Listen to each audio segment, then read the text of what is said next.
UG और PG first, third, fifth, seventh और ninth semester का बैक फॉर्म आप लोग कैसे भरेंगे, आप कितने सब्जेक्ट में बैक भर सकते हैं और पर सब्जेक्ट या पर पेपर आपको कितना पैसा देना होता है कॉलेज में। तो चलिए आज इसको देखते हैं। जय हिंद, कैसे आप लोग। MDKVP ने एग्जामिनेशन फॉर्म रिलीज कर दिया है जो कि आपको मालूम ही होगा, और आप अपने रेगुलर कोर्स का एग्जामिनेशन फॉर्म भी भर लिए होंगे, लेकिन आपको थोड़ा हो सकता है दिक्कत आ रहा हो बैक फॉर्म भरने में, क्योंकि बैक फॉर्म भरने में सवाल सबका ये आ रहा है कि कितने सब्जेक्ट में बैक भर सकते हैं और कितना उसका पैसा लगता है।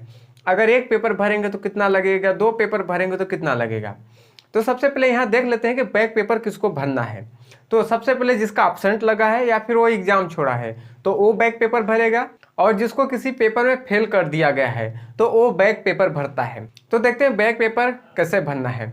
तो आपको वीडियो डिस्क्रिप्शन बॉक्स में दो लिंक मिलेगा, एक NEP वाले स्टूडेंट के लिए, एक विदाउट NEP वाले स्टूडेंट के लिए। दोनों के लिए सेम प्रोसेस है, बस इसमें जो सिलेक्शन है सब्जेक्ट का NEP और विदाउट NEP का है। आपको मालूम होगा आपका सब्जेक्ट NEP है या फिर विदाउट NEP। तो आप लिंक ओपन करिएगा, आपको एग्जाम टाइप सेलेक्ट करना होता है। अगर आप यूजी होंगे तो आप सेलेक्ट करेंगे यूजी NEP और सेमेस्टर बैक।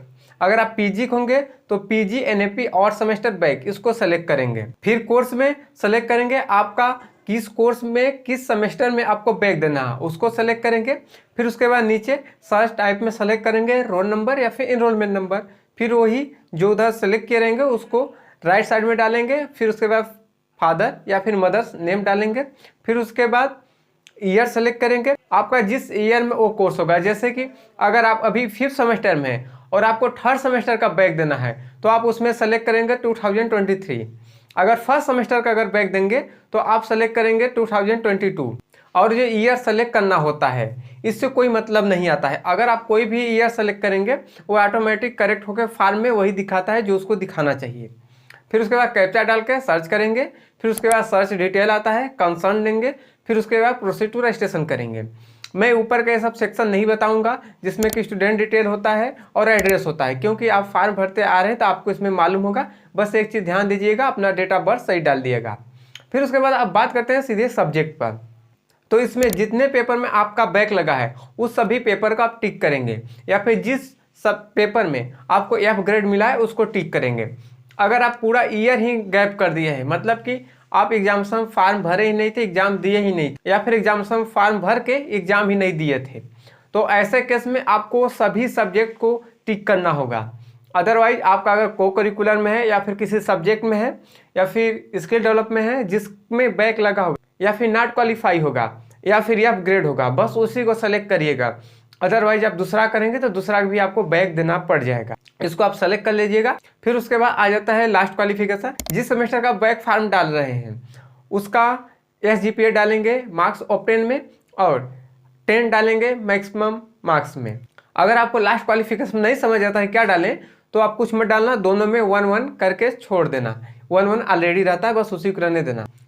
फिर उसके बाद आ जाता है नीचे सिग्नेचर और फोटो जो होता है। फिर उसके बाद कैप्चा डाल के सेव फॉर्म करना होता है। सेव फॉर्म करने से पहले एक बार पूरा ऊपर से नीचे मिला लेना, जब सब सही रहे फिर उसके बाद सेव फॉर्म करना। फिर उसके बाद प्रिंट करके काले में सबमिट कर देना।